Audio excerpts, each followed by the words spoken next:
Hey friends, this is Jennifer Terri and welcome to another Philippine Travel Update. How are you all? I hope you're all doing okay. Today is my day 5 in quarantine. So far, so good. 50% complete. Anyways, in today's update, today is June 24. We have an update, a little bit of update about that free-for-all hotel and swab test, even for non-OFWs, and we'll also talk about flights. So remember, 2 days ago, in the President's Talk to the People address, he mentioned that every returning Filipino should not worry about the expenses of the quarantine and swab test. The very least thing the government could do is to shoulder the expenses since a lot of people have lost their jobs. He said that there is an unused funds in Bayanihan 2 and that can be used for the quarantine and swab testing and all expenses. And Governor Gwen, in her very last public briefing, she also thanked the President and confirmed that even non-OFWs, every returning Filipino, will be able to avail free hotel and swab test. We have not heard anything about that yet, but there is a little bit of update. Today, Harry Roque, presidential spokesperson, said or confirmed that the President will meet with its leading members of the House of Representatives and the Senate today. This afternoon, they had their meeting to discuss Bayanihan 2 and the proposed Bayanihan 3. With the unused 18.4 billion of the Bayanihan 2, they will discuss where this money will go. So there you go. We will find out soon whether some of these unused funds will be given to expenses to pay for the hotel or quarantine. But yeah. But speaking of expenses, OWWA. So yung OWWA po, for Filipinos, OWWA is the agency that handles the repatriation expenses and operation for OFW. But it was revealed today that OWWA has an unpaid quarantine bill of almost 3 weeks. Unpaid bills to the hotels. Meron po nakabinbin na babayarin ang OWWA for almost 3 weeks. And this cost 300 million pesos po. Wow. Because under the current protocol na 10 days quarantine sa hotel, it's approximately the expense of the government for every OFW is around 25,000 pesos. If you can remember, OWWA asked for 9.8 billion pesos for the expenses, but the government only approved 5.2 billion. And with the 9.8 billion, that's only the old protocol, guys. The 7 days quarantine. How about now? 10 days quarantine? Well, but OWWA Administrator Attorney Hans Kakdak is confident naman that the government will be able to pay that as there was a backlog in their funding because of the delay of that funds. Kaya sinasabi ko guys, huwag tayong masyadong mag-expect mga non-OFWs. Kasi kung sa OFWs pa lang, nahirapan na sila, itong mga advisor, parang alam mo naman natin yung opinion nila sa mga non-OFWs. Noon nga, halos maban tayo.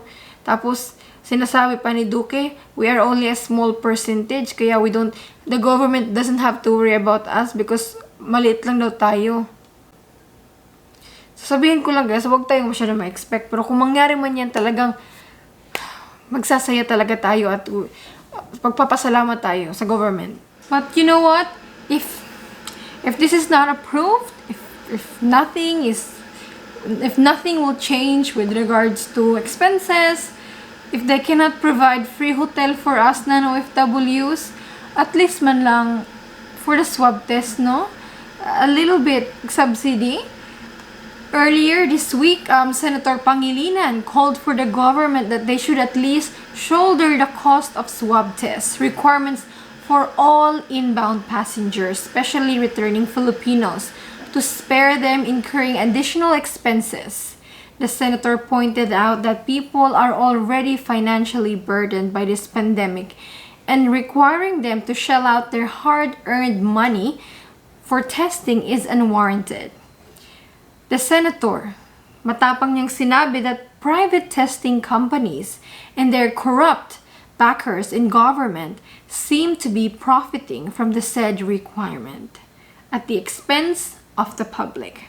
So last year, guys, actually, swab testing was free for everyone. It was swab test upon arrival. It was free for everyone, even for non-OFWs. But the problem was that when it was the government handling the swab testing and swab results, it was free, but the results were, oh my gulay, guys. Sometimes it would take them 3 days, 5 days, 1 week, 10 days to release results.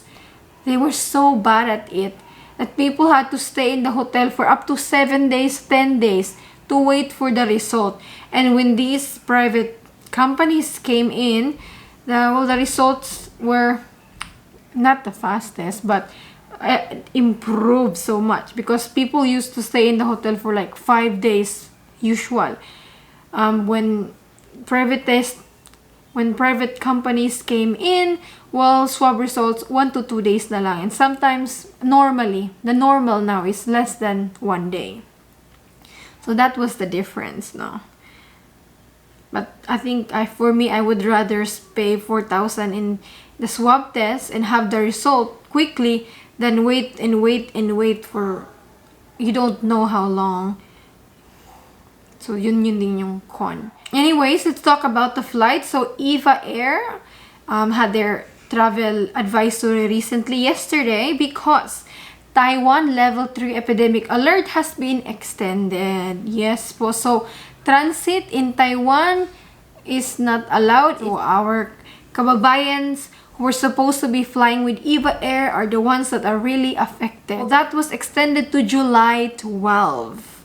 So for those who are affected by this transit suspension, you can change your flight, rebook, or you can refund. So for those who want to land in Clark, you can choose 4 airlines po. There's Jetstar, Emirates, Qatar Airways, Jeju Air, and Jin Air. For those who wants to land in Cebu, there's Qatar Airways, Emirates, EVA Air, but EVA Air suspended until July 12 because I think majority of their passengers are transit passengers. There's also Scoot Airlines and Jin Air. Scoot Airlines was my airline, Singapore Airlines via Scoot. And for Manila, there's so many airlines that fly to Manila because that's the premier airport. I would advise you to check the Ninoy Aquino International Airport Facebook page because every day they post the international arrivals and departures there. Yan. So that is the update for today, guys. Not much. Yeah, it's been quiet. Because of that Delta variant, and then there's another Delta Plus variant.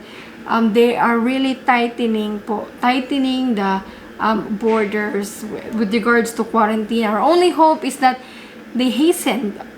Aksyonan na nila yung fully vaccinated abroad protocol. That is really what we are waiting for. So that may take a while because even the protocol for fully vaccinated in the Philippines, that is their jurisdiction, it took them a while. Remember, they announced that new protocol, I think early this June, and then they extend the effectivity, extend again. That's because they have no coordination. Apparently, the ICT and LGUs were not prepared to issue the certification. Kaya na-extend. But anyways, that is now implemented starting June 22. Anyone here who has availed that? I don't think very, very small numbers, no? So that is what's going on, guys. Today is June 24. And that's the update for the Philippines. For those who are flying soon, don't forget your travel requirements. If you are an OFW po, your ECIF registration. If in Manila, balik Piñas. If it's in Clark, Red Cross. And if it's in Cebu, MCIA po. And then for non-OFWs, your ECIF registration. If it's in Manila, PADLAB or Detoxicare if you're flying with Philippine Airlines. For Cebu, MCIA. And then for Clark, PADLAB. So, and don't forget your hotel booking for 9 nights. And trace up. Trace up, guys, for all. Yung trace up po talaga po walang kwenta. As in, when I arrived, nobody even mentioned trace up. Except for my airline. Singapore Airlines, they asked me upon check-in, did you download a trace app? Yes, I showed them. But at the airport in Cebu, I did not even heard anyone say trace up. Wala po talaga. I saw the yung sign, trace up QR code. No one bothered to tell us, oh, please scan. And no one bothered to scan because wala namang nag-mention. So, wala po talagang kwenta ang trace up. Siguro, may times na magagamit yan, hiningin, pero what's important is that yung airline mo po ang magtatanong saan yung trace up mo. Kaya mag-download na lang. Para wag ka na para wag nang maabala. Para 100% sure yung travel mo. Wala ka nang unexpected na mga requirements na kailangan i-comply sa airport. Ganun ka pa sa wifi, diba? So, it's better na gawin na lang. And that's all for this video, guys. I think, thank you so much for watching. I'll see you again, guys, with another travel update. Stay safe and God bless.